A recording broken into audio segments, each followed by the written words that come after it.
Sir ಬಂದ್ರ? Sir ಬೆಳಗ್ಗೆನೆ ಬಂದ್ರು. ಏನಾದ್ರೂ ತೊಂದ್ರೆನಾ? ಹಾ, ತುಂಬಾನೇ. ಸರ್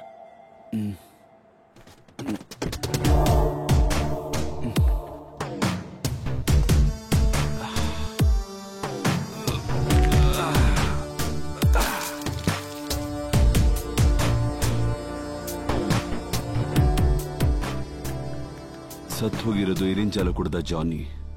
ದುಬೈಗೆ ಹೋಗಿ ಬಿಸ್ನೆಸ್ ಮಾಡ್ತಿದ್ದಂತ ಒಬ್ಬ ಮಧ್ಯಮ ವರ್ಗದ ವ್ಯಕ್ತಿ. ಫ್ಲೈಟ್ ಇಂದ ಬಂದವನು ಮನೆಗೆ ಹೋಗ್ಬೇಕಿತ್ತು. ನಿಮಗೇನು ಅನಿಸ್ತಾ ಇದೆ?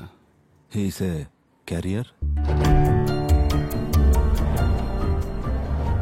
ಆಕ್ಸಿಡೆಂಟ್ ನಡೆದಾಗ ಅಲ್ಲೊಂದು ಕಾರ್ ಇತ್ತಲ್ಲ, ಅದನ್ನ ತಗೊಂಡು ಹೋಗಿರೋದು ಬಂದು ಇಲ್ಲಿಂದಾನೆ.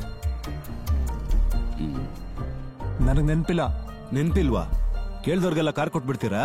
ಹಾಗೆಲ್ಲ ಏನೂ ಇಲ್ಲ ಸರ್. ಟೆಸ್ಟ್ ಡ್ರೈವ್ ಅಂತ ಬಂದು ತಗೊಂಡೋದ್ರು, ಆಮೇಲೆ ಬರಲಿಲ್ಲ.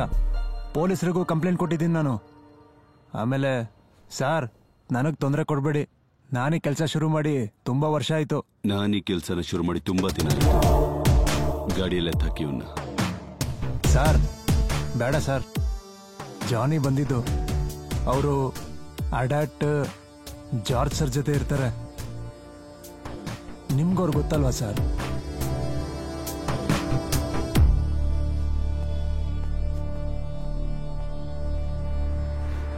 ಕಳೆದ ತಿಂಗಳಿಂದ ನಡೀತಾ ಇರೋದು ಇದು 30ನೇ ಕೇಸ್. ಒಂದು ದಿನ 100 kg ಗೋಲ್ಡ್ ನಿಯಮಾನುಸಾರ ಇಲ್ಲಿಂದ ಹೊರಗಡೆ ಹೋಗುತ್ತೆ, ಮತ್ತೆ ಇನ್ನು ಉಳಿದಿದ್ದೆಲ್ಲ ಇಲ್ಲಿಗಲ್ ಆಗಿ ಹೋಗುತ್ತೆ. ಈ ಗೋಲ್ಡ್ ಬಿಸ್ನೆಸ್ ಅಲ್ಲಿ ಲಾಭ ಸ್ವಲ್ಪ ಕಮ್ಮಿನೇ ಇರಬಹುದು. ಲಾಭ ಕಮ್ಮಿ ಇರೋ ಬಿಸ್ನೆಸ್ ಅಂದ್ಮೇಲೆ ನಾವ್ ಯಾಕೆ ಮಾಡ್ಬೇಕು? ಲಾಭ ಸಿಗೋಂತ ಕೆಲಸನೇ ಮಾಡ್ಬೇಕು. ಎಸ್, ಇಂಡಿಯಾದಲ್ಲಿ ಈ ತರ ಗೋಲ್ಡ್ ಬಿಸ್ನೆಸ್ ಮಾಡೋ ದೊಡ್ಡ ಮರ್ಚೆಂಟ್ಗಳೆಲ್ಲ ಕೇರಳದಲ್ಲೇ ಇದ್ದಾರೆ. ತ್ರಿಶೂರಂ, ಎರ್ನಕುಲಂ ಶಾಪ್ಗಳಲ್ಲಿ ಮಾತ್ರ 150ರಿಂದ 200 kg ಗೋಲ್ಡ್ ಸೇಲ್ ಆಗುತ್ತೆ ಅಂತ ಲೆಕ್ಕದ ಪ್ರಕಾರ ಹೇಳ್ತಾರೆ. ಅಷ್ಟೊಂದು ಗೋಲ್ಡ್ ಎಲ್ಲಿಂದ ಬರುತ್ತೆ? ಅದಕ್ಕಾಗಿ ಜಾನಿ ತರದವರು ಈ ತರದ ಪಾತ್ರೆಗಳನ್ನ ಮಾಡೋಕ್ ಬರ್ತಾರೆ. ಅಡ್ಯಾಟ್ಗೋಸ್ಕರ ಕೆಲಸ ಮಾಡ್ತಾ ಇರೋ ಜಾನಿ ಬೇರೆ ಯಾರಿಗೋಸ್ಕರ ಈ ಕೆಲಸ ಮಾಡಿದ್ದಾನೆ. ಅವನನ್ನ ಕೊಲೆ ಮಾಡಿ ಗೋಲ್ಡ್ನ ಎತ್ಕೊಂಡು ಹೋಗಿದ್ದಾರೆ. ಇದು ಹೀಗ್ ಮಾಡೋ ಕೆಲವು ಜನಗಳಿಗೆ ವಾರ್ನಿಂಗ್ ಕೂಡ. ಆದ್ರೆ ನಾವು ಯಾವುದೇ ಕಾರಣಕ್ಕೂ ಜಾರ್ಜ್ ವಿರುದ್ಧ ಕೇಸ್ ಫೈಲ್ ಮಾಡಕ್ಕಾಗಲ್ಲ ಸರ್. ಪ್ರಯತ್ನ ಮಾಡೋಣ, ಮಾಡ್ತೀವಿ.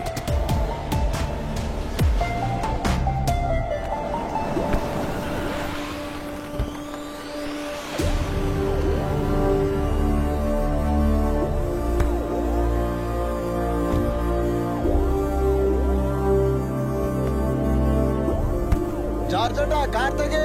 ಆ ಕಾರಿನ ಮೇಲೆ ಹುಡುಗರು ಗೊತ್ತಿಲ್ಲ, ಹೊಡೆದಾಕ್ಬಿಟ್ಟಾರು. ಅದು ಸರಿ, ಅದ್ರ ವ್ಯಾಲ್ಯೂ ಏನಂತ ನನಗೂ ಗೊತ್ತು. ನನ್ನ ಕಾರ್ಗೆ ಕಿಕ್ ಮಾಡೋ ಮೀಟ್ರ್ ಯಾವನಿಗಿದೆ ನಾನು ನೋಡ್ತೀನಿ. ಏಯ್, ಗಾಡಿ ತಗೊಂಡೋಗಿ ನಿಲ್ಸೋ. ಇವ್ರು ಯಾಕೋ ಒತ್ತಾಡ್ತಾ ಇದಾರೆ. ನನಗೂ ಕಿಕ್ ಮಾಡಕ್ ಬರುತ್ತೆ.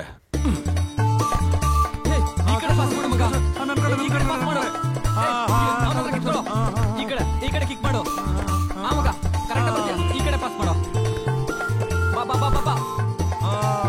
ಬಾಲ್ ನೋಡ್ಕೋ. ಈ ಕಡೆ ಪಾಸ್ ಮಾಡಂತ ಹೇಳಿದ್ರು ನಿಂಗೆ. ಈ ಕಡೆ ಕಳ್ಸು ಮಗ. ಏನಾಯ್ತು? ಏನಾಯ್ತು? ತಪ್ಪಿದು.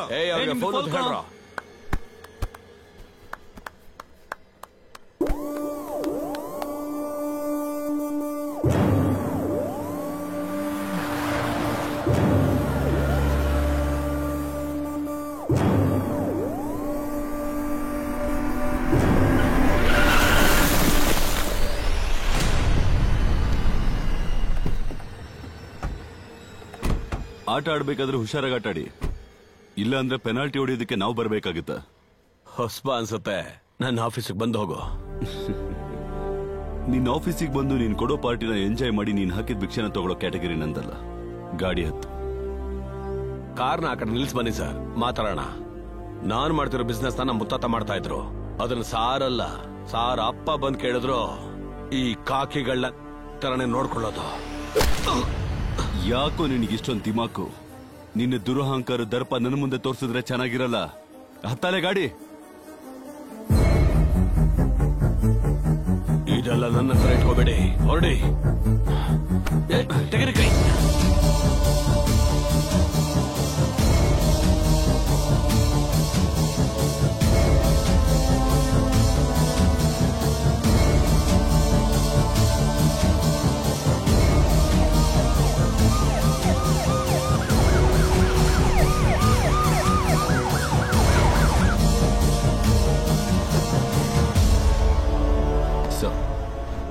ಶ್ರೀನಿವಾಸನ್, ನೀವು ಎನ್ಕೌಂಟರ್ ಮಾಡೋಕೋದಕ್ಕೆ ಇದು ತಮಿಳ್ನಾಡಲ್ಲ.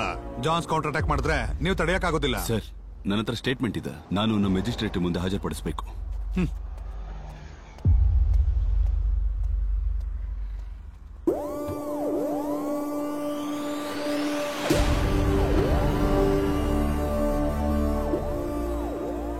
ಶ್ರೀನಿವಾಸನ್ ತಮಿಳ್ನಾಡವರು, ಅವ್ರಿಗೆ ಇಲ್ಲಿನ ಪ್ರೊಸೀಜರ್ ಬಗ್ಗೆ ಗೊತ್ತಿಲ್ಲ.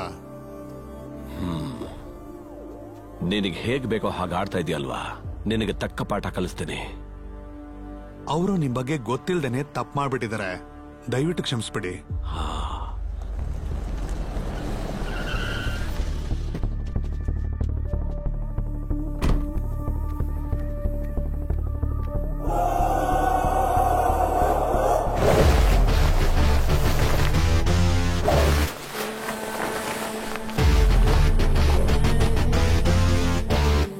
ನಾನು ಮಳೆಯಲ್ಲೇ ನೆಂದಿಲ್ಲ, ಇನ್ನು ಮರದಿಂದ ಬೀಳೋ ಹನಿಗ್ ನೆನಿತೀನ.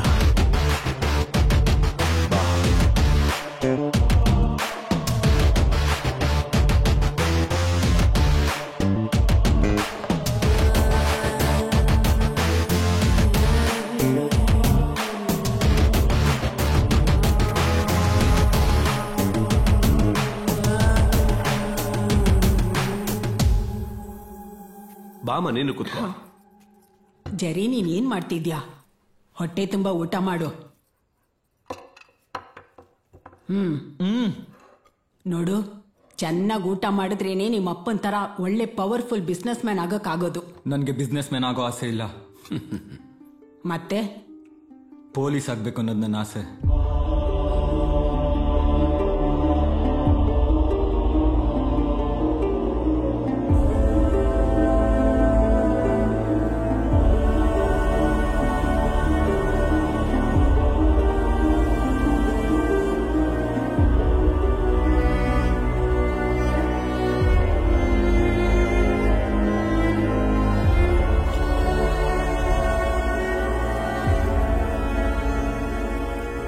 ಸಾವು ಬರುವುದು ಖಚಿತ, ಮರೆಯಬೇಡವೋ ಮನುಜ, ನಿನ್ನ ಕಾಯಕವೇ ಕಾಯುವುದು ನಿನ್ನ. ಒಳ್ಳೆ ಕೆಲಸವ ಮಾಡು, ನೀ ಬೇಸರ ಪಡಬೇಡ. ಸಾವು ಬರುವುದು ಖಚಿತ, ಮರೆಯಬೇಡವೋ ಮನುಜ, ನಿನ್ನ ಕಾಯಕವೇ ಕಾಯುವುದು ನಿನ್ನ.